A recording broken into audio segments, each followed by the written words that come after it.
ನಮಸ್ಕಾರ ಪ್ರಿಯ ವೀಕ್ಷಕರೇ, ದಿಕ್ಸೂಚಿ ಕಾರ್ಯಕ್ರಮಕ್ಕೆ ತಮಗೆಲ್ಲರಿಗೂ ಪ್ರೀತಿಪೂರ್ವಕ ಸ್ವಾಗತ. ನಾನು ನಿಮ್ಮ ಮಂದಾರ ರಾಜೇಶ್. ದಿಕ್ಸೂಚಿ ಕಾರ್ಯಕ್ರಮದಲ್ಲಿ ನಾವು ಸ್ಥಳೀಯ ಕರಾವಳಿ ಕರ್ನಾಟಕದ ಯಾರಾದರೂ ಸಾಧಕರನ್ನು ಇಲ್ಲಿ ಕರ್ಕೊಂಡು ಬಂದು ಅವರ ಮಾರ್ಗದರ್ಶನವನ್ನು ಪಡೆದು ಒಂದು ವೇಳೆಗೆ ಯಾರಾದರೂ ಆ ಮುಖಾಂತರ ಅವರ ಮಾರ್ಗದರ್ಶನದಲ್ಲಿ ನಡೆದಾಗ ಅವರಿಗೆ ದಾರಿದೀಪವಾಗ್ತದೆ ಎಂಬ ಉದ್ದೇಶದಿಂದ ದಿಕ್ಸೂಚಿ ಕಾರ್ಯಕ್ರಮವನ್ನು ಮಾಡ್ತಾ ಇದ್ದೇವೆ. ಇವತ್ತಿನ ನಮ್ಮ ದಿಕ್ಸೂಚಿ ಕಾರ್ಯಕ್ರಮದಲ್ಲಿ ಅಗರಿ ರಾಘವೇಂದ್ರ ರಾವ್ ಇವರು ನಮ್ಮ ಜೊತೆಗಿದ್ದಾರೆ.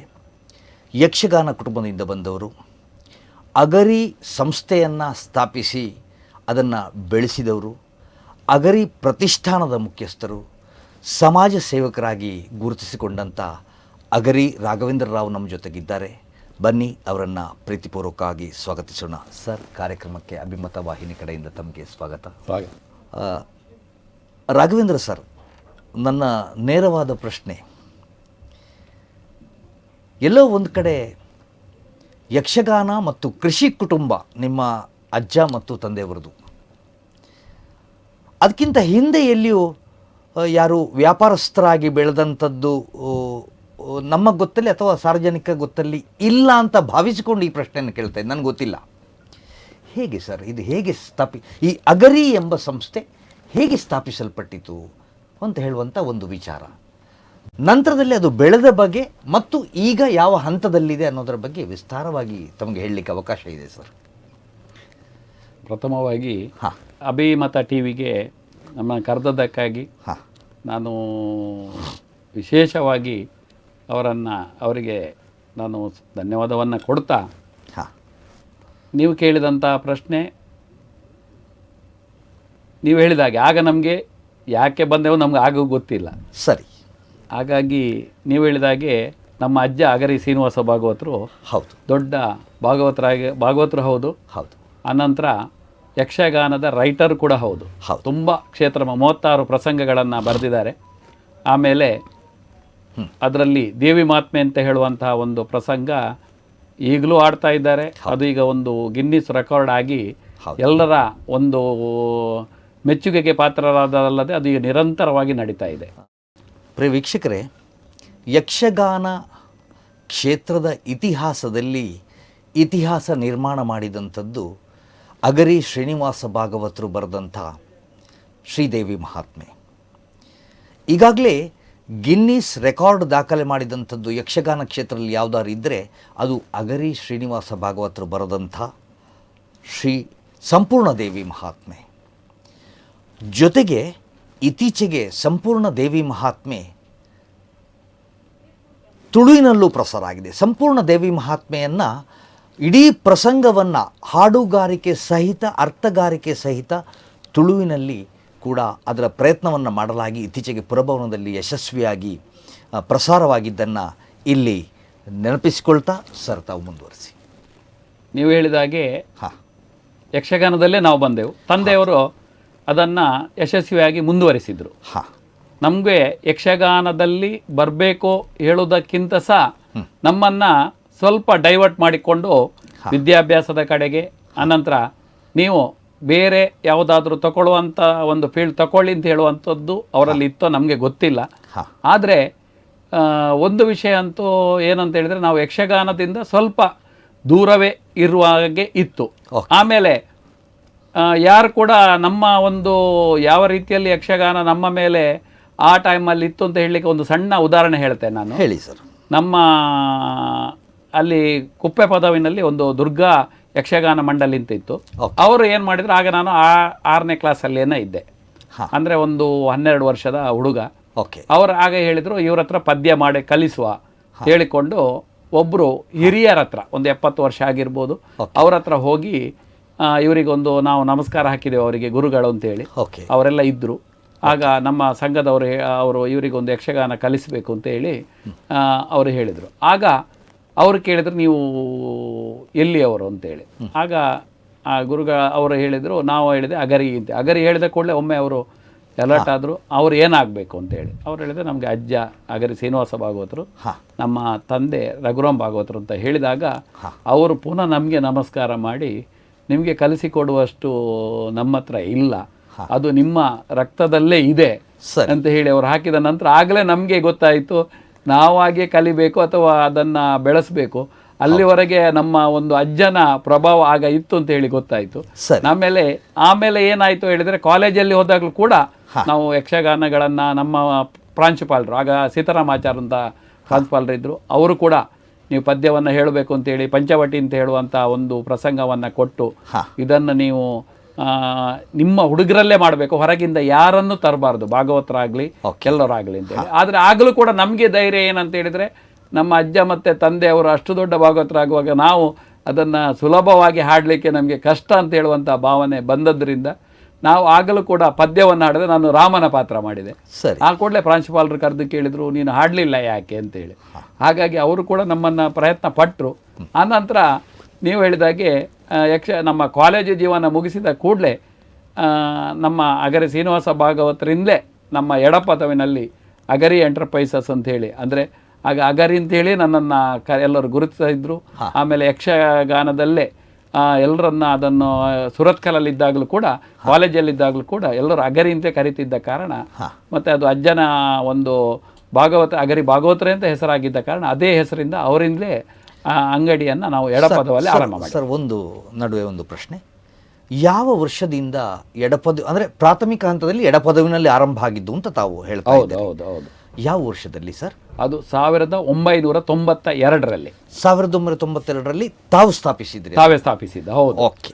ಆಗ ನಮ್ಮ ಮುಂದೆ ಏನಿತ್ತು ಹೇಳಿದ್ರೆ, ಕಾಲೇಜಲ್ಲಿರುವಾಗ ನಮಗೆ ನಾವೆಲ್ಲ ದೊಡ್ಡ ಅಂದರೆ ಯಕ್ಷಗಾನ ಮತ್ತು ಬೇರೆ ಬೇರೆ ನಾಟಕ, ಆಮೇಲೆ ಫ್ಯಾನ್ಸಿ ಡ್ರೆಸ್ಸು, ಆಮೇಲೆ ಸ್ಪೀಚ್, ಇದರಲ್ಲೆಲ್ಲ ಭಾಗವಹಿಸಿ ನಾವೊಂದು ಬಹುಮಾನಗಳೆಲ್ಲ ಬಂದಾಗ ನಾವು ಹೀರೋ ಅಂತ ಭಾವಿಸಿದ್ದೆವು. ಓಕೆ. ಕಾಲೇಜು ಬಿಟ್ಟ ನನಗೆ ಹೊರಗೆ ಬಂದ ಕೂಡಲೇ ಗೊತ್ತಾಯಿತು ಜಾಬ್ ಇಲ್ಲ, ಅನಂತರ ಏನು ಮಾಡಬೇಕು ಅಂತ ಗೊತ್ತಿಲ್ಲ, ಯಾವ ರೀತಿಯಲ್ಲಿ ನಾವು ಮುಂದುವರಿಬೇಕು ಅಂತ ಹೇಳಿ ಗೊತ್ತಿಲ್ಲ. ಸರಿ. ಡಿಗ್ರಿ ಅಂತೂ ಆಗಿದೆ ಹೇಳುವಾಗ ನಮಗೆ ಕಂಡದ್ದು ಏನಂದರೆ, ಆಗ ನಾವು LIC ಹೇಳಿ ನಮಗೆ ಆಗಲೇ ಕಾಲೇಜಲ್ಲಿ ಇರುವಾಗಲೇ ನನ್ನನ್ನು ಏಜೆಂಟ್ ಮಾಡಿದ್ರು. ಅದನ್ನು ಕಂಟಿನ್ಯೂ ಮಾಡ್ತಾ ಬಂದೆವು. ಕಂಟಿನ್ಯೂ ಮಾಡಿ ಸಾಧಾರಣ ಒಂದು 2-3-4 ವರ್ಷದಲ್ಲಿ ಅದರಲ್ಲಿ ಬಂದ ನಮ್ಮ ಕಮಿಷನ್ನಿಂದಲೇ ಯಾವುದೇ ಲೋನ್ ಕೊಡ್ತಿರ್ಲಿಲ್ಲ, ಯಾವ ಬ್ಯಾಂಕು ಕೂಡ ಲೋನ್ ಕೊಡ್ತಿರ್ಲಿಲ್ಲ. ಹಾಗಾಗಿ ಅದರಿಂದಲೇ ಅಗರಿ ಎಂಟರ್ಪ್ರೈಸಸ್ ಅಂತ ಹೇಳಿ ನಮ್ಮ ಅಜ್ಜನ ಆಶೀರ್ವಾದದಿಂದ ಎಡಪದನಲ್ಲಿ ಆರಂಭ ಮಾಡಿದೆವು. ಓಕೆ. ನಂತರದಲ್ಲಿ ಅನಂತರ ಆಗ ನಮಗೆ ಆರಂಭ ಮಾಡಿದವಾಗ ನಮಗೆ ಚಾಲೆಂಜಸ್ ಇತ್ತು, ಯಾವ ರೀತಿ ಮಾಡೋದು. ಅನಂತರ ಅದರ ಮೊದಲು ಒಮ್ಮೆ ಯಕ್ಷಗಾನದಿಂದಲೇ ಒಬ್ಬರು ನಿಮಗೆ ಒಂದು ಜಾಬನ್ನು ಕೊಡ್ತೇವೆ ಅಂತೇಳಿ ಹೊಸನಗರ 2 ಕಡೆಯಲ್ಲಿ ಅವರ ಫ್ಯಾಕ್ಟ್ರಿ ಇತ್ತು. ಹಾಗಾಗಿ ಕವಾಟಿದ್ದು ಫ್ಯಾಕ್ಟ್ರಿಯಲ್ಲಿ ಸುಮಾರು 1 ವರ್ಷದವರೆಗೆ ಮ್ಯಾನೇಜರ್ ಆಗಿ ಕಾರ್ಯನಿರ್ವಹಿಸಿ, ಆಮೇಲೆ ನಮಗೆ ಧೈರ್ಯ ಬಂತು. ಎಡಪದವಿನಲ್ಲಿ ಆರಂಭವಾಗಿ ನಾವು ತಗೊಂಡದ್ದು ಕವಾಟಿನ ಒಂದು ಶಾಪನ್ನು ಆರಂಭ ಮಾಡಿ, ಆನಂತರ ಎಡಪದವಿನಿಂದ ಎಲೆಕ್ಟ್ರಾನಿಕ್ಸ್ ಅದನ್ನು ನಾವು ಅದಕ್ಕೆ ಸೇರಿಸಿದೆವು. ಆಮೇಲೆ ಸುರತ್ಕಲಲ್ಲಿ ಮಾಡಿದೆವು, ಆಮೇಲೆ ನಾವು ಉಡುಪಿಯಲ್ಲಿ ಮಾಡಿದೆವು, ಪಡುಬಿದ್ರೆ, ಆಮೇಲೆ ಮೂಡಬಿದ್ರೆ, ಮಂಗಳೂರು, ಎಲ್ಲ ಕಡೆಯಲ್ಲಿ ಬ್ರ್ಯಾಂಚನ್ನು ಮಾಡ್ತಾ ನಾವು ಒಂದೇ ಹಂತದಿಂದ ಬಿಸ್ನೆಸ್ಸನ್ನು ನಾವು ಇಂಪ್ರೂವ್ ಮಾಡ್ತಾ ಬಂದೆವು. ಓಕೆ. ಈಗ ಪ್ರಿಯ ವೀಕ್ಷಕರೇ, ನಾನಿಲ್ಲಿ ಅಗರಿ ರಾಘವೇಂದ್ರ ರಾಯರನ್ನು ಇವತ್ತು ದಿಕ್ಸೂಚಿ ಕಾರ್ಯಕ್ರಮದಲ್ಲಿ ತರಲಿಕ್ಕೆ ಕಾರಣ, ಕಾಲೇಜು ಬಿಡುವ ಸಮಯದಿಂದ ಅವರು ಯಾವ ರೀತಿ ಬೆಳೆದು ಬಂದರೂ ಅದು ತಮಗೆ ದಿಕ್ಕನ್ನು ತೋರಿಸಲಿ ಅನ್ನೋ ಉದ್ದೇಶದಿಂದಲೇ ನಾನು ರಾಘವೇಂದ್ರ ರಾಯರನ್ನು ಇವತ್ತು ಈ ಕಾರ್ಯಕ್ರಮಕ್ಕೆ ಕರೆದೆ. ಎಲ್ಲೋ ಒಂದು ಕಡೆ ಯಕ್ಷಗಾನ ಕ್ಷೇತ್ರದಿಂದ ಹಿರಿಯರು ಬಂದಿದ್ದರೆ, ಇವರು ಇಲೆಕ್ಟ್ರಾನಿಕ್ಸ್ ಅಂಗಡಿಯನ್ನು, ಅಗರಿ ಎಂಟರ್ಪ್ರೈಸಸ್ ಹೇಳತಕ್ಕಂಥ ಎಲ್ಲ ಸವಲತ್ತನ್ನು ಸಿಗುವಂಥ, ಎಲ್ಲ ಸೌಕರ್ಯಗಳನ್ನು ಕೊಡತಕ್ಕಂಥ, ಏನು ಗೃಹ ಉಪಯೋಗಿ ವಸ್ತುಗಳನ್ನು ಕೊಡತಕ್ಕಂಥ ಒಂದು ಸಣ್ಣ ಅಂಗಡಿಯನ್ನು ಎಡಪದಿನ ಸ್ಥಾಪಿಸಿ ಇವತ್ತು ಸುಮಾರು 8 ಎಷ್ಟು ಸರ್? 6 ಬ್ರಾಂಚು, 6 ಬ್ರಾಂಚ್ಗಳು, ಆಮೇಲೆ 3 ಜಿಲ್ಲೆಗಳಿಗೆ ಡಿಸ್ಟ್ರಿಬ್ಯೂಷನ್, 3 ಜಿಲ್ಲೆಗಳ ಹಲವಾರು ಹೆಸರಾಂತ ಗೃಹ ಉಪಯೋಗಿ ವಸ್ತುಗಳ ಡಿಸ್ಟ್ರಿಬ್ಯೂಷನ್ಗಳನ್ನು ಅವರು ತಗೊಂಡಿದ್ದಾರೆ. ಇಡೀ ಜಿಲ್ಲೆಗೆ ಕೂಡ ಅವರು ಕೊಡುವಂಥ ಕೆಲಸವನ್ನು ಮಾಡ್ತಾ ಇದ್ದಾರೆ. ಹಾಗಾಗಿ ಕರಾವಳಿ ಕರ್ನಾಟಕದಲ್ಲಿ ಅಗರಿ ಸಂಸ್ಥೆ ಹೇಳಿದರೆ ಎಲ್ರಿಗೂ ಚಿರಪರಿಚಿತವಾದಂಥ ಮಾತು ಅಂತ. ಅದರ ಮಾಲಕರಾದ ಅಗರಿ ರಾಘವೇಂದ್ರ ರಾಯರನ್ನು ನಾನಿಲ್ಲಿ ತಂದ ಉದ್ದೇಶವನ್ನು ಮತ್ತೊಮ್ಮೆ ಸ್ಪಷ್ಟಪಡಿಸ್ತಾ ಇದ್ದೇನೆ. ಇದು ನಿಮಗೆ, ಈ ವೀಕ್ಷಕರು ಯಾರಾದರೂ ಇದ್ದರೆ, ಬೆಳವಣಿಗೆ ಹಂತಕ್ಕೆ ದಿಕ್ಸೂಚಿ ಆಗಬೇಕು ಅನ್ನೋದಷ್ಟೇ ನನ್ನ ಉದ್ದೇಶ. ಸರ್, ಒಟ್ಟು ಈಗ 6 ಬ್ರಾಂಚ್ಗಳನ್ನು ತಾವು ಹೊಂದಿದ್ದೀರಿ ಮತ್ತು ಮನೆ ಮನೆಗೆ ಗೃಹೋಪಯೋಗಿ ವಸ್ತುಗಳನ್ನು ಕರಾವಳಿ ಕರ್ನಾಟಕದಾದ್ಯಂತ ತಲುಪಿಸುವ ವ್ಯವಸ್ಥೆಯನ್ನು ಕೂಡ ತಾವು ಮಾಡಿದ್ದೀರಿ ಮತ್ತು ಸರ್ವಿಸ್ ವ್ಯವಸ್ಥೆ ಕೂಡ ಇದೆ ಅಂತ ಗೊತ್ತಿದೆ. ಎಷ್ಟು ನೌಕರರನ್ನು ಈಗ ಹೊಂದಿದ್ದೀರಿ ಸರ್ ಒಟ್ಟು? ನಾವು ಸುಮಾರು 110-120 ನೌಕರರನ್ನು ಹೊಂದಿದ್ದೇವೆ. ಅದರಲ್ಲಿ ಕಂಪನಿಯವರು ಕೂಡ ಇದ್ದಾರೆ. ಓಕೆ. ಆಮೇಲೆ ಡಿಸ್ಟ್ರಿಬ್ಯೂಷನ್ ಅಂತ ಹೇಳಿ ಕಂಪನಿಯನ್ನು ತಗೊಂಡು ಸುಮಾರು 100, ಅಂದರೆ ಒಂದೊಂದು ಜಿಲ್ಲೆಯಿಂದ ಒಟ್ಟು 500ರವರೆಗೆ ನಮ್ಮ 3 ಜಿಲ್ಲೆಗಳಲ್ಲಿ ಡೀಲರ್ಗಳಿದ್ದಾರೆ. ಓಕೆ. ಅವರಿಗೆ ನಾವು ಸ್ಯಾಮ್ಸಂಗ್, ಫಿಲಿಪ್ಸ್, ಆಮೇಲೆ ಸಿಂಫೋನಿ ಮುಂತಾದ ಪ್ರಾಡಕ್ಟ್ಗಳನ್ನು ನಮ್ಮ ಕೌಂಟ್ರಲ್ಲಿ ಮಾರುವುದಲ್ಲದೆ ಅವರಿಗೆ ಕೂಡ ನಾವು ಡಿಸ್ಟ್ರಿಬ್ಯೂಷನ್ ಇದರಲ್ಲಿ ಸಪ್ಲೈ ಮಾಡ್ತಲೂ ಇದ್ದೇವೆ. ಓಕೆ. ಎಲ್ಲರಿಂದಲೂ ಕೂಡ ನಮಗೆ ಉತ್ತಮ ಪ್ರತಿಕ್ರಿಯೆ ಬಂದಿದೆ. ಮತ್ತು ನಮಗೂ ಕೂಡ ಟರ್ನ್ ಓವರ್ಲಿ ಈಗ ಹೆಚ್ಚಾಗಿ ನಾವು ಬಿಸ್ನೆಸ್ ಮಾಡಬೇಕಾದ್ರಿಂದ ಹಾಗಾಗಿ ತುಂಬ ಡೀಲರ್ಗಳು ಸಿಕ್ಕಿದಾಗ ಟರ್ನ್ ಓವರ್ ಹೆಚ್ಚಾಗ್ತದೆ. ಕೌಂಟ್ರಲ್ಲೂ ಕೂಡ ನಾವು ಒಳ್ಳೆಯ ರೀತಿಯಲ್ಲಿ ಈಗಿನ ಆನ್ಲೈನ್ ರೇಟಲ್ಲಿ ಅದನ್ನು ಕೊಡಲಿಕ್ಕೆ ನಮಗೆ ಸಾಧ್ಯ ಆಗ್ತದೆ. ಅದಕ್ಕಿಂತಲೂ ಮುಖ್ಯವಾಗಿ ಸರ್ವಿಸ್ ಕೊಡಬೇಕು ಅಂತೇಳಿ ಆದಾಗ ಅದು ಬಹಳ ನಮಗೆ ಮುಖ್ಯ. ಮನೆ ಮನೆಗೆ ಕೂಡ ಸರ್ವಿಸನ್ನು ಕೊಡಲಿಕ್ಕೂ ಕೂಡ ನಮಗೆ ಅದು ಸಹಕಾರಿಯಾಗಿದೆ. ಆರಂಭದಲ್ಲಿ ತಾವು ಎಡಪದವಿನಲ್ಲಿ 94ರಲ್ಲಿ 92ರಲ್ಲಿ ಆರಂಭ ಮಾಡಿದ್ದು ಅಂತ ಹೇಳಿದ್ರಿ. ಎಷ್ಟು ಜನರಿಂದ ಆರಂಭ ಆಯಿತು ಈ ಶಾಖೆ? ಶಾಖೆ ಆರಂಭ ನಾವೇ ಮಾಡಿ ಒಬ್ಬರಿಂದಲೇ ಆರಂಭ ಮಾಡಿದ್ದು. ಆನಂತರ ಆಗ ಏನು ಮಾಡಿದ್ದೇವೆ ಹೇಳಿದ್ರೆ ನಮಗೆ ಎಲ್ಲವೂ ಬೇಕಿತ್ತು. ಯಾವ ರೀತಿಯಲ್ಲಿಂತ ಆಗ ನಮಗೆ ಸರಿಯಾದ ಪ್ಲ್ಯಾನ್ಗಳು ಇರಲಿಲ್ಲ. ಆದರೆ ಒಂದು 16-18 ಗಂಟೆ ದಿನನಿತ್ಯ ಕೆಲಸ ಮಾಡ್ತಿದ್ದೆವು. LIC ಒಂದಿಗೆ ಅದನ್ನು ಮಾಡ್ತಾ ಬಂದು ಅಲ್ಲಿ ಅಂಗಡಿಯನ್ನು ಆರಂಭ ಮಾಡಿದಾಗ ಎಲ್ಲವನ್ನು ತಗೊಂಡಿದ್ದೆವು. ಅಂದರೆ ಆಡಿಯೋ ಕ್ಯಾಸೆಟ್ ಅನ್ನು ಬಾಡಿಗೆ ಕೊಡೋದು, ವಿಡಿಯೋ ಕ್ಯಾಸೆಟ್ ಬಾಡಿಗೆ ಕೊಡೋದು, ಅನಂತರ TV ಬಾಡಿಗೆ ಕೊಡೋದು, ಆಮೇಲೆ ಎಲ್ಲ current bill, telephone bill, insurance ಇದ್ದು ನಾನು ಏಜೆಂಟ್ ಇದ್ದ ಕಾರಣ ನ್ಯಾಷನಲ್ ಇನ್ಶೂರೆನ್ಸ್, ಜನರಲ್ ಇನ್ಶೂರೆನ್ಸ್ ಅದರದ್ದು ಕೂಡ ಏಜೆಂಟ್ ಇದ್ದೆ. ಅವರದ್ದೆಲ್ಲ ಸರ್ವಿಸ್ ಕೊಡ್ತಾ ಪ್ರತಿಯೊಂದು ಹಂತದಲ್ಲಿ ನಾವು ಬೆಳಿಲಿಕ್ಕಾಯಿತು. ಆಮೇಲೆ ಮನೆ ಮನೆಗೆ ಆಗ ಇನ್ಸ್ಟಾಲ್ಮೆಂಟಲ್ಲಿ, ಈಗ ಬಜಾಜ್ ಫೈನಾನ್ಸು ಹಾಗೆ HDFC ಎಲ್ಲ ಇದೆ, ಆಗ ಇರಲಿಲ್ಲ. ನಾವೇ ಕಂತಲ್ಲಿ ಕೊಟ್ಟು ಕಲೆಕ್ಷನ್ ಕೂಡ ನಾವೇ ಮಾಡಿಕೊಂಡು ಪ್ರತಿಯೊಂದು ಹಂತದಲ್ಲೂ ಕೂಡ ಜಾಗ್ರತೆಯಾಗಿ ಅದನ್ನು ಬೆಳೆಸ್ತಾ ಬಂದೆವು. ಎಲ್ಲೋ ಒಂದು ಮಾತು ಕೇಳಲ್ಪಟ್ಟೆ, ಎಡಪದವಿನಲ್ಲಿ ಆರಂಭಿಕ ಹಂತದಲ್ಲಿ ತಾವು ಸ್ವತಃ ಒಂದು ದ್ವಿಚಕ್ರ ವಾಹನದಲ್ಲಿ ಕೆಲಸವನ್ನು ಆರಂಭಿಸಿದ್ರಿ ಅಂತ, ಇದು ಹೌದಾ ಸರ್? ಹೇಗೆ? ಹೌದು. ಆಗ ಹೀರೋ ಪೊಕ್ಕು ಅಂತೇಳಿ ಒಂದು ಸಣ್ಣ ಗಾಡಿ ಇತ್ತು. ಅದನ್ನೇ ಎಲ್ಲ ಕಡೆಗೆ ತಗೊಂಡು ಆಗ ನಮ್ಗೆ ಏನಂತ ಹೇಳಿದ್ರೆ ಅದು ಯಾಕೆ ಅಂತ ಹೇಳಿದ್ರೆ ಮೈಲೇಜ್ ನಮಗೆ ಜಾಸ್ತಿ ಕೊಡ್ತಿತ್ತು. ನಮ್ಗೆ ಅದನ್ನು ನೋಡಬೇಕಿತ್ತು. ಆನಂತರ TV ಮತ್ತೆ ಬಾಕಿದ್ದನ್ನೆಲ್ಲ ನಾವೇ ಅದನ್ನ ಮನೆ ಮನೆಗೆ ಹೊತ್ತುಕೊಂಡು ಹೋಗಿ ಅದನ್ನ ತಲುಪಿಸುತ್ತಾ ಇದ್ದೆವು. ಅದನ್ನು ಮಾಡ್ತಾ ಇದ್ದೇವೆ. ಕವಾಟಗಳನ್ನು ಕೂಡ ಹಾಗೆ ತಗೊಂಡು ಅಲ್ಲಿ ಎರಡನೇ ಇನ್ನೊಂದು ನಾವು ಮಾತೆತ್ತುಕೊಳ್ಬೇಕಾಗ್ತದೆ. ಏನು ಅಂತಂದ್ರೆ ಆವಾಗಿನ ವಾಹನಗಳ ವ್ಯವಸ್ಥೆ ಕೂಡ ಸರಿಯಾಗಿ ನಮಗೆ ಇರಲಿಲ್ಲ. ಹೌದು, ತುಂಬಾ ಸಪ್ಲೈ ಕೊಡೋದು ಹೇಳಿದ್ರೆ ಆಗ ಸುಮಾರು 30 ವರ್ಷಗಳ ಹಿಂದಿನ ರಸ್ತೆ ಸಂಪರ್ಕಗಳು ಇರಲಿಲ್ಲ. ಹೌದು. ಆಮೇಲೆ ಕೆಲವು ಕಡೆಗೆ ರಸ್ತೆಗಳೂ ಇರಲಿಲ್ಲ. ಗುಡ್ಡಗಳಲ್ಲಿ ಕೂಡ ನಾವು ತಗೊಂಡು ಹೋಗ್ಬೇಕು. ಎಲ್ಲ ಒಂದ್ ಕಡೆ ಅನಿವಾರ್ಯವೂ ಹೌದು. ಆನಂತರ ಈಗಿನ ಹಾಗೆ ನಮ್ಗೀಗ ಟಿವಿಯಲ್ಲಿ ಅಥವಾ ಬೇಕಾದಷ್ಟು ಚಾನಲ್ ಸಿಗ್ತದೆ ಈಗ.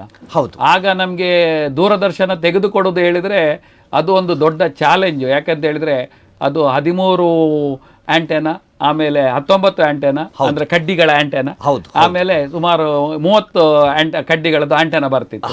ಅದನ್ನ ನಾವು ಒಂದು ಮನೆ ಅಥವಾ ಗಟ್ಟಿಯಾದ ಮನೆ ಅಥವಾ ಮರದ ಮೇಲೆ 3 ಪೈಪುಗಳಲ್ಲಿ ಏರಿಸಿ ನಿಲ್ಲಿಸಬೇಕಿತ್ತು. ಅವರಿಗೆ ಆಗ ಚಾಲೆಂಜ್ ಇದ್ದದ್ದು, ನೀವು ನಮಗೆ ಎಲ್ಲೆಲ್ಲಿಂದ ಟಿವಿಯನ್ನು ತೋರಿಸಿ ಸಿಗ್ನಲ್ ತೆಗೆದುಕೊಡ್ತೀರಿ ಅಂತೇಳಿ. ಆಗ ಒಂದು ನಮಗೆ ಮಂಗಳೂರು ಸಿಕ್ಕಿದ ಶಿವಮೊಗ್ಗ ಏನೋ ಬಂತು. ಅದು ಸ್ವಲ್ಪ ಚೇಂಜ್ ಆದ ಕೂಡಲೇ ಆಗ ಬೂಸ್ಟರ್ ಬೇಕಿತ್ತು. ಆ ಬೂಸ್ಟರ್ ಮತ್ತೆ ಅದನ್ನೆಲ್ಲ ಸೆಟ್ ಮಾಡೋದೇ ನಮಗೆ ದೊಡ್ಡ ಚಾಲೆಂಜ್ ಇತ್ತು. ಹೌದು. ಮತ್ತೆ ರಸ್ತೆ ಇಲ್ಲದೆ ಅದನ್ನು ಹೊತ್ಕೊಂಡು ಹೋಗುವಂತ ಅನಿವಾರ್ಯತೆ ಕೂಡ ಇತ್ತು ಅದೆಷ್ಟೋ ಪ್ರದೇಶಗಳಿಗೆ. ಈಗ ಅದು ಚಿಕ್ಕದಾಗಿದೆ. ಆಗಿನ ಕಾಲದಲ್ಲಿ ಡಿಜಿಟಲ್ ತುಂಬಾ ದೊಡ್ಡದು. ಹಾಗಾಗಿ ಅದರ ಬಗ್ಗೆ ನಾಲೆಜು ಕೂಡ ಬೇಕಿತ್ತು. ನಾವು ಕೂಡ ಆಗ ಮರ ಎಲ್ಲ ಹತ್ತಿ ಅದನ್ನ ಆಂಟೆನಾ ಫಿಟ್ ಮಾಡಿ, ಕೆಲವೊಮ್ಮೆ ಮರ ಹತ್ತತೇವೆ, ಇಳಿಲಿಕ್ಕೆ ಗೊತ್ತಿಲ್ಲ. ಆ ರೀತಿಯ ಇದೆ ಇರುವೈಲ್ ಅಂತ ಒಂದು ಕೆಲವು ಪ್ರದೇಶದಲ್ಲಿ ಹತ್ತಿದ್ದೇವೆ. ಅಷ್ಟು ಆ ಥರ ಅಂದರೆ ನಮ್ಗೊಂದು ಆಗ ಚಾಲೆಂಜ್ ಇತ್ತು, ಅವರಿಗೆ ಸಿಗ್ನಲ್ ತೆಗೆದುಕೊಡ್ಬೇಕಿತ್ತು. ಹೌದು, ಅದು ದೊಡ್ಡ ಚಾಲೆಂಜ್, ದೊಡ್ಡ ಚಾಲೆಂಜ್. ಅವರು ಹೌದು, ಅದನ್ನು ಕೆಲವರು ಮಾಡೋದಿಲ್ಲ. ಆಗ ಯಾರು ಮಾಡೋದಿಲ್ಲ ಆ ಕೆಲಸವನ್ನ ನಾವು ಮಾಡಿದ್ರೆ ಆಗ ಅದಕ್ಕೊಂದು ಕಸ್ಟಮರ್ ಇದ್ದು ಒಂದು ಒಳ್ಳೆ ರೀತಿ ಇವರೊಂದು ತೆಗೆದುಕೊಟ್ರು ಅಂತ ಹೇಳಿ ಅವರೇ ಹೇಳ್ತಾರೆ. ಹಾಗಾಗಿ ನಾವು ಒಂದು ಅಂಥ ಸ್ಥಳದಲ್ಲಿ ತೆಗೆದುಕೊಟ್ಟಾಗ ನಮ್ಗೆ ಅಲ್ಲಿಂದ ಪುನಃ ಒಂದು 5-10 ಆರ್ಡರ್ ಬಂತು, ಯಾರು ತೆಗೆದುಕೊಟ್ಟಿದ್ದಾರೆ, ಆ ಸಿಗ್ನಲ್ ಬರಬೇಕಲ್ಲ ಅಂತೇಳಿ. ಆ ರೀತಿಯಲ್ಲೆಲ್ಲ ನಾವು ಪ್ಲಾನ್ ಮಾಡಿಕೊಂಡು ನಂತರ ಆಗದ್ದು ಅದೊಂಥರ ನಮ್ಗೆ ನಮ್ಮ ಹತ್ರ ಜೋಶು ಇತ್ತು. ನಂತರ ಆ ರೀತಿ ಮಾಡಲೇಬೇಕು ಅಂತ ಅವಶ್ಯಕತೆ ಕೂಡ ಅದು ತುಂಬಾ ಅಗತ್ಯ ಇತ್ತು. ವೀಕ್ಷಕರ, ಇವತ್ತಿನ ದಿಕ್ಸೂಚಿ ಕಾರ್ಯಕ್ರಮದಲ್ಲಿ ನಾನು ಅಗರಿ ರಾಘವೇಂದ್ರ ರಾಯರನ್ನು ಯಾಕೆ ಕರೆದೆ ಅನ್ನೋದನ್ನು ಆಗ ಸ್ಪಷ್ಟಪಡಿಸಿದೆ. ಒಬ್ಬರಿಂದ 1992ನೇ ಇಸ್ವಿ, ಸುಮಾರು 32 ವರ್ಷಗಳ ಹಿಂದೆ ಆರಂಭವಾದಂಥ ಅಗರಿ ಸಂಸ್ಥೆ ಇವತ್ತು ಒಟ್ಟಾರೆಯಾಗಿ 100 ಜನರಿಗಿಂತ ಮಿಕ್ಕಿ ಪರ್ಮನೆಂಟ್ ಸ್ಟಾಫ್ಗಳಿದ್ದಾರೆ. ಸುಮಾರು 200-250ರಷ್ಟು ಏಜೆನ್ಸಿಗಳನ್ನು ಹೊಂದಿದೆ. ಕರಾವಳಿ ಕರ್ನಾಟಕದಾದ್ಯಂತ ಸುಮಾರು 500 ಜನರಿಗೂ ಮಿಕ್ಕಿ ಕೆಲಸವನ್ನು ನೀಡಿದಂಥ ಸಂಸ್ಥೆ ಅಗರಿ ರಾಘವೇಂದ್ರ ರಾಯರ ಅಗರಿ ಎಂಟರ್ಪ್ರೈಸಸ್. ಇದು ನಿಮಗೆ ಯಾರಾದರೂ ವ್ಯವಹಾರ ಆರಂಭಿಸುವುದಿದ್ದರೆ ಅಥವಾ ಉದ್ಯಮ ಆರಂಭಿಸುವುದಿದ್ದರೆ ತಮಗೆ ಒಂದು ಮಾರ್ಗದರ್ಶನವಾಗಲಿ, ದಿಕ್ಸೂಚಿಯಾಗಲಿ ಅನ್ನೋ ಉದ್ದೇಶದಿಂದ ನಾನು ಈ ಕಾರ್ಯಕ್ರಮವನ್ನು ತೆಗೆದುಕೊಂಡಿದ್ದೆ ಅಂತ ಆಗ ಹೇಳಿದ್ದೇನೆ. ಸರ್, ಒಂದಷ್ಟು ಉದ್ಯಮ ಕ್ಷೇತ್ರದಲ್ಲಿ ತಾವು ಯಶಸ್ಸನ್ನು ಕಂಡ ನಂತರ ಎಲ್ಲೋ ಒಂದು ಕಡೆ ಅಗರಿ ಪ್ರತಿಷ್ಠಾನ ಅಂತ ಹೇಳುವಂಥದ್ದು ಸ್ಥಾಪಿಸಿದ್ರಿ. ಸಮಾನ ಮನಸ್ಕರ ಜೊತೆಗೂಡಿ ಒಂದಷ್ಟು ಕೆಲಸ ಕಾರ್ಯಗಳನ್ನು ಮಾಡಿದ್ರಿ. ಅಗರಿ ಶ್ರೀನಿವಾಸ ಭಾಗವತರು ನಿಮ್ಮ ಅಜ್ಜ, ಅಗರಿ ರಘುರಾಮ್ ಭಾಗವತರು ತಮ್ಮ ತಂದೆ. ಇವರಿಬ್ಬರ ಹೆಸರಲ್ಲೂ ನಿರಂತರ ಕಳೆದ 35 ವರ್ಷಗಳ ಆಸುಪಾಸು, 35 ಅದರ ಪ್ರಶಸ್ತಿಯನ್ನು 20 ವರ್ಷದಿಂದ ಕೊಡ್ತಾರೆ. ಒಟ್ಟು 35 ವರ್ಷದಿಂದ ಆರಂಭ ಮಾಡಿದ್ದು ನನಗೆ ಗೊತ್ತಿದೆ. 35 ವರ್ಷಗಳಿಂದ ಈ ಪ್ರತಿಷ್ಠಾನ ಆರಂಭಿಸಿ ನಿರಂತರವಾಗಿ ಯಕ್ಷಗಾನಕ್ಕೆ ಸಂಬಂಧಿಸಿ ಪ್ರೋತ್ಸಾಹವನ್ನು ಕೊಡ್ತಾ ಬಂದ್ರಿ. ಜೊತೆಗೆ ಕಳೆದ 20ಕ್ಕೂ ಹೆಚ್ಚು ವರ್ಷದಿಂದ ಅಗರಿ ಸನ್ಮಾನ್ ಮತ್ತು ಅಗರಿ ಸಂಸ್ಮರಣೆಯನ್ನು ಮಾಡಿಸಿಕೊಂಡು ಬರ್ತಾ ಇದ್ದೀರಿ. ಸರ್, ಏನು ವಿಚಾರ ವೀಕ್ಷಕರಿಗಾಗಿ? ಯಕ್ಷಗಾನದಲ್ಲಿ ನಾವು ಬೆಳೆದು ಬಂದ ಕಾರಣ ನಮ್ಮನ್ನ ಗುರುತಿಸಿದ್ದು ಯಕ್ಷಗಾನದ ಅವರು ಅಂತ ಹೇಳಿ ಈಗಲೂ ಗುರುತಿಸ್ತಾ ಇರೋದು. ಅಗರಿ ಹೇಳಿದ ಕೂಡಲೇ ಯಕ್ಷಗಾನದವರು ಅಂತಲೇ ಗುರುತಿಸ್ತಾ ಇದ್ದಾರೆ. ಅಜ್ಜ ಅದಕ್ಕೆ ಮುಖ್ಯವಾಗಿ ಒಂದು ರೀತಿಯಲ್ಲಿ ಕಾರಣ ಅಂತಲೇ ಹೇಳ್ಬೋದು. ಅಗರಿ ಅಂತ ಹೇಳಿ ಭಾಗವತರಂತಾಗಿ ಅವರು ಸುರತ್ಕಲಲ್ಲಿದ್ದು, ಆನಂತರ ಅಗರಿ ಅಂತೇಳಿ ನಮ್ಮ ಎಡಪದವಿನ ಮುಂದೆ ಒಂದು ಊರಲ್ಲಿ ಹೋಗಿ, ಅನಂತರ ನಾವು ಕುಪ್ಪೆಪದವಲ್ಲಿದ್ದು, ಅನಂತರ ಎಡಪದವಲ್ಲಿದ್ದು, ಅನಂತರ ನಾನು ಮತ್ತೆ ಪುನಃ ಇಡ್ಯ ಸುರತ್ಕಲ್ಲಿಗೆ ಬಂದದ್ದು. ಅಂದರೆ ಹೇಳಿದರೆ ಅದೊಂಥರ ನಮಗೆ ಇಡ್ಯದವರ ನಾವು ಅಂತ ಇದ್ರು 4 ಜನರೇಷನ್, ಅಜ್ಜ, ಅನಂತರ ತಂದೆ, ನಾನು, ನನ್ನ ಮಗ, 4 ಜನ ಸಹ ಕಲ್ತದ್ದು ವಿದ್ಯಾದಾಯಿನಿಯಲ್ಲೇ. ಆ ರೀತಿಯಲ್ಲಿ ಯಕ್ಷಗಾನ ಬಂದ ನಂತರ ನಮಗೆ ಅಜ್ಜ ಅವರು ತೀರಿದ ನಂತರ ನಾವು ಆಗ ಒಂದು ಶತಮಾನೋತ್ಸವವನ್ನು ಒಂದು ಮಾಡಿದೆವು ಗೋವಿಂದಾಸ್ ಕಾಲೇಜಲ್ಲಿ. ಆಗಲೂ ಕೂಡ ನಾವು ನಿರಂತರವಾಗಿ ಮಾಡ್ತಾ ಇರಲಿಲ್ಲ. ಯಾಕೆಂತ ಹೇಳಿದ್ರೆ ಯಕ್ಷಗಾನವನ್ನ ನಾವು ಅಜ್ಜ ಇದ್ರು, ಅಪ್ಪ ಇದ್ರು, ಅನಂತರ ಅದು ಮುಂದುವರಿತದೆ ಅಂತ ಹೇಳಿತ್ತು. ಆದರೆ ಎಲ್ಲರೂ ಕೇಳಲಿಕ್ಕೆ ನಮಗೆ ಆಗ ಒಂದು ಪ್ರಶ್ನೆ ಬಂತು, ನೀವು ಅದನ್ನು 3ನೇ ಜನರೇಷನ್ ಯಾಕೆ ನಿಲ್ಲಿಸಿದಿರಿ? ಅದನ್ನು ಕಂಟಿನ್ಯೂ ಮಾಡಬೇಕಿತ್ತಲ್ಲ. ಅಗರಿ ಶೈಲಿ ಅಂತೇಳಿ ಇರುವಂಥದ್ದು, ಅನಂತರ ಬಲಿಪ ಶೈಲಿ, ಕಡತೋಕ ಅವರ ಶೈಲಿ, ಮಂಡೆಚ್ಚರ ಶೈಲಿ. ಹಾಗಾಗಿ ನೀವು ದೊಡ್ಡ ನೀವು ಮುಂದುವರಿಸದಿದ್ದರೆ ಆ ಶೈಲಿಯೇ ಸಿಗುವುದಿಲ್ಲ ಇನ್ನು ಅಂತ ಹೇಳಿತ್ತು. ಹಾಗಾಗಿ ತಂದೆಯವರು ಆಗ ನಮ್ಮ ಒಟ್ಟಿಗಿದ್ರು. ಹಾಗಾಗಿ ಆಗ ಮತ್ತೆ ನಮಗೆ ಕಂಡಿತ್ತು ಅಗರಿ ಯಾಕೆ ಅಗರಿ ಅಂತೇಳಿ ಒಂದು ಅವರ ಹೆಸರಲ್ಲ. ಅವರು ಇನ್ನೊಬ್ಬರು ನಮಗೆ ಒಂದು ಮಾತಿನ ಮಧ್ಯೆ ಕುತೂಹಲಕ್ಕಾಗಿ ನಾನು ಈ ಪ್ರಶ್ನೆಯನ್ನು ಕೇಳ್ತಾ ಇದ್ದೀನಿ.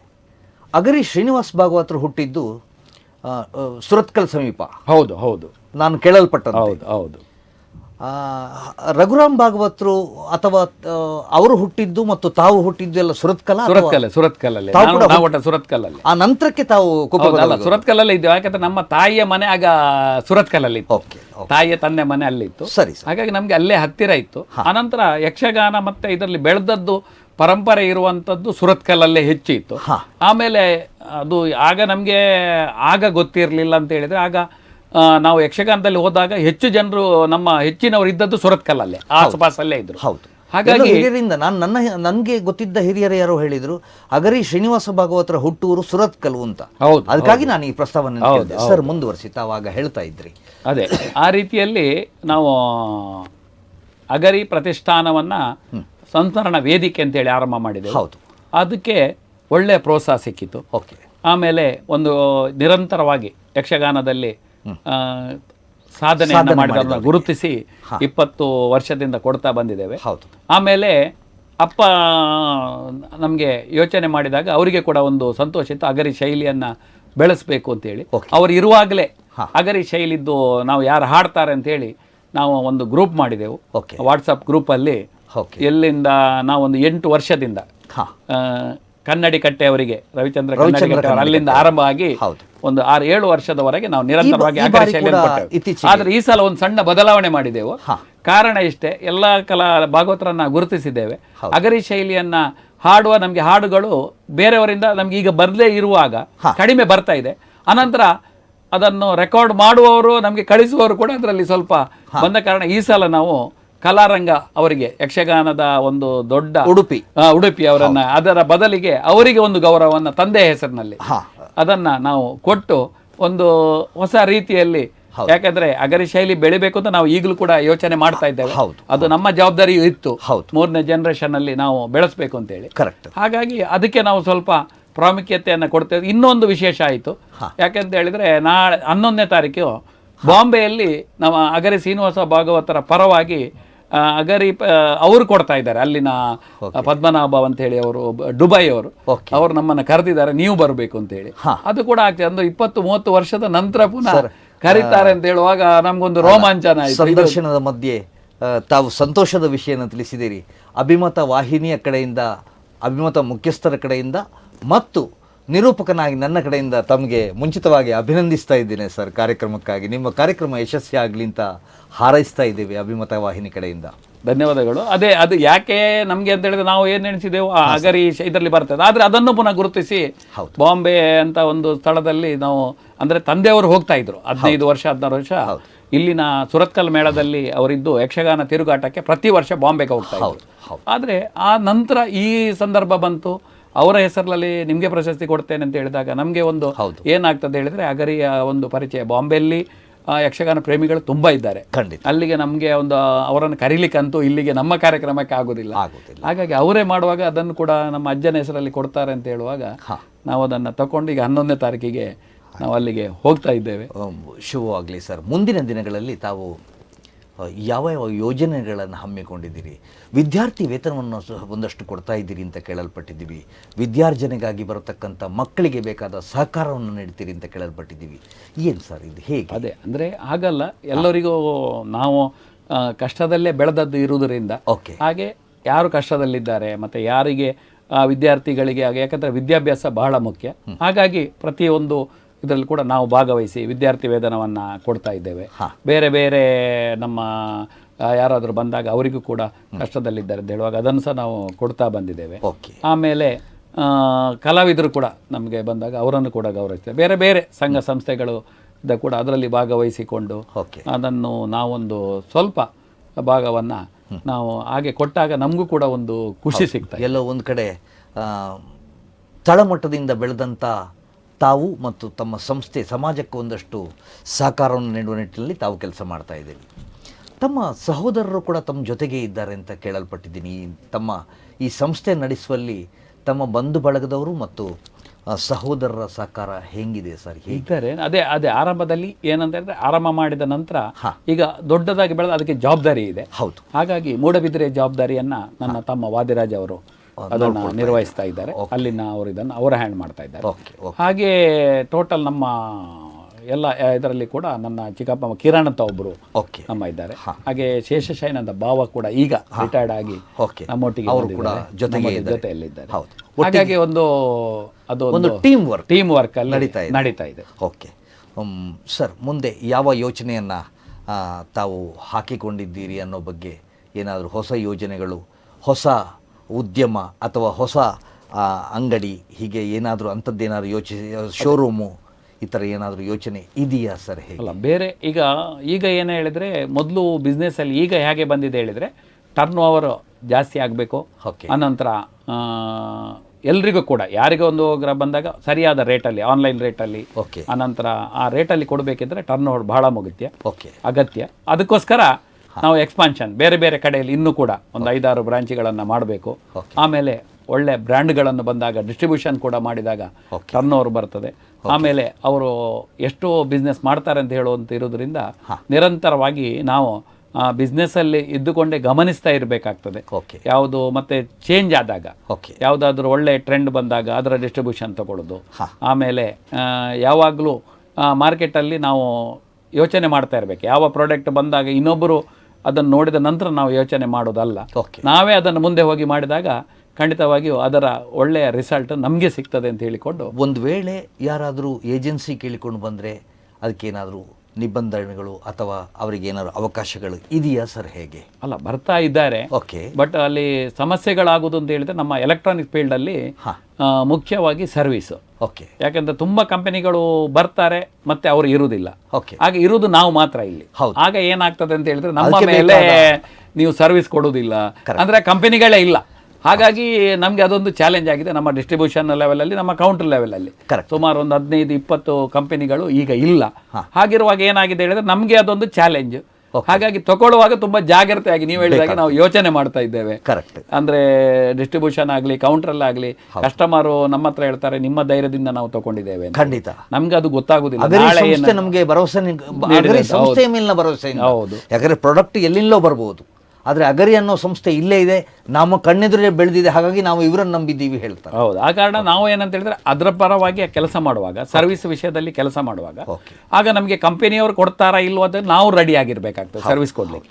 ಆಮೇಲೆ ಕೆಲವು ಸ್ಪಾರ್ಗಳು ಮತ್ತು ಇದನ್ನು ನಮಗೆ ಸಿಗದೇ ಇರುವಾಗ ನಾವು ಸ್ವಲ್ಪ ಅದರಿಂದ ಜಾಗ್ರತೆ ಆಗಿರಬೇಕು ಹೇಳಿ ತುಂಬ ಬಂದಾಗಲೂ ಕೂಡ ನಾವು ಅದನ್ನು ತಗೊಳ್ಳದೆ ಯೋಚನೆ ಮಾಡಿಕೊಂಡು ಯಾವುದು ಒಳ್ಳೆ ಕಂಪನಿಗಳು ಸಿಗ್ತದೆ.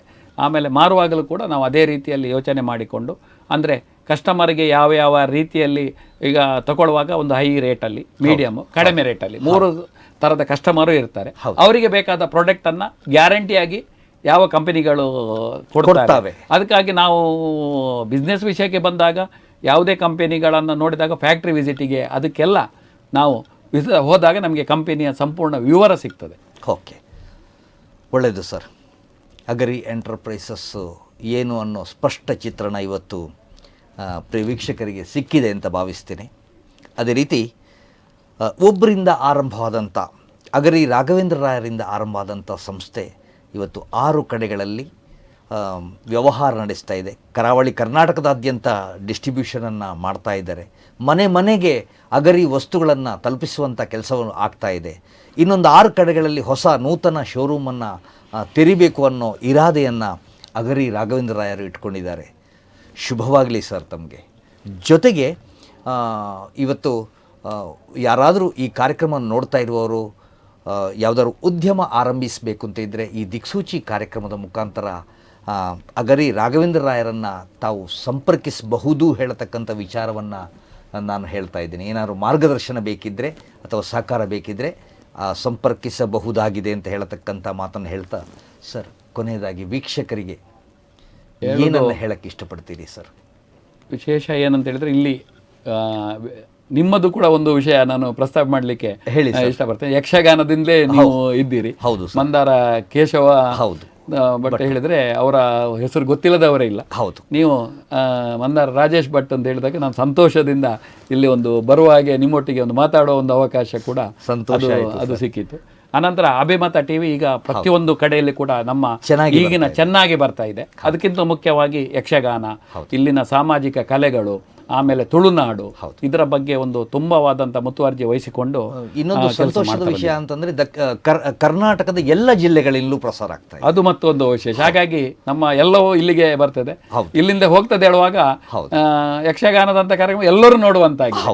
ಅದು ಒಂದು ಅಭಿಮತ ಟಿವಿಯ ಒಂದು ದೊಡ್ಡ ಸಾಧನೆ ಅಂತ ನಮಗೆ ಅನಿಸ್ತಾ ಇದೆ. ಯಾಕಂದ್ರೆ ಎಲ್ಲ ಕೆಲವು ಚಾನಲ್ ಇಲ್ಲಿ ಮಾತ್ರ ಇರ್ತದೆ ಅಂತ, ಇಲ್ಲಿ ಒಂದು ಆರಂಭವಾದಂತಹ ಚಾನಲ್ ಕರ್ನಾಟಕದಾದ್ಯಂತ ಬರ್ತದೆ ಹೇಳಿದರೆ ಅದು ನಮಗೆ ಒಂದು ತುಂಬ ಪ್ಲಸ್ ಪಾಯಿಂಟ್. ಯಾಕೆ ಹೇಳಿದ್ರೆ ಅಷ್ಟು ಜನ ವೀಕ್ಷಕರು ನೋಡುವ ಹಾಗೆ ಕಾರ್ಯಕ್ರಮ ಆಗ್ತಾ ಇದೆ. ಆಮೇಲೆ ಅಭಿಮತ ಟಿವಿ ಯಾವಾಗಲೂ ಕೂಡ ಇಂಥ ಕಾರ್ಯಕ್ರಮವನ್ನು ನಾನು ನೋಡ್ತಾ ಇದ್ದೇನೆ. ಆದರೆ ನೀವು ನಮ್ಮನ್ನು ಕರೆದ ಕಾರಣ ನನಗೂ ಕೂಡ ಇದರಲ್ಲಿ ಭಾಗವಹಿಸುವ ಒಂದು ಅವಕಾಶ ಸಿಕ್ಕಿತು. ಅದಕ್ಕಾಗಿ ಅಭಿಮತ ಟಿವಿಗೆ ನನ್ನ ಅಗರಿ ಎಂಟರ್ಪ್ರೈಸಸ್ಸಿಂದ ಮತ್ತು ನಮ್ಮ ಅಗರಿ ಸಂಸ್ಮರಣ ವೇದಿಕೆಯಿಂದ ಎರಡೂ ಕೂಡ ಯಕ್ಷಗಾನ ಮತ್ತು ಇದನ್ನು ಕೂಡ ಮಾತಾಡಲಿಕ್ಕೆ ಅವಕಾಶ ಮಾಡಿಕೊಟ್ಟದಕ್ಕಾಗಿ ಒಂದಿಸ್ತಾ ಎಲ್ರಿಗೂ ಧನ್ಯವಾದ ಹೇಳಲಿಕ್ಕೆ ತುಂಬ ಸಂತೋಷ. ತಾವು ಕೂಡ ಇಲ್ಲಿವರೆಗೆ ಬಂದಿದ್ದೀರಿ ಸರ್. ಇಲ್ಲಿವರೆಗೆ ಬಂದು ದಿಕ್ಸೂಚಿ ಕಾರ್ಯಕ್ರಮದಲ್ಲಿ ಭಾಗವಹಿಸಿದ್ದಕ್ಕಾಗಿ ಅಭಿಮತ ವಾಹಿನಿ ಕಡೆಯಿಂದ ಮತ್ತು ನಿರೂಪಕನಾಗಿ ನನ್ನ ಕಡೆಯಿಂದ ನಮಸ್ಕಾರಗಳು ಸರ್. ನಮಸ್ತೆ.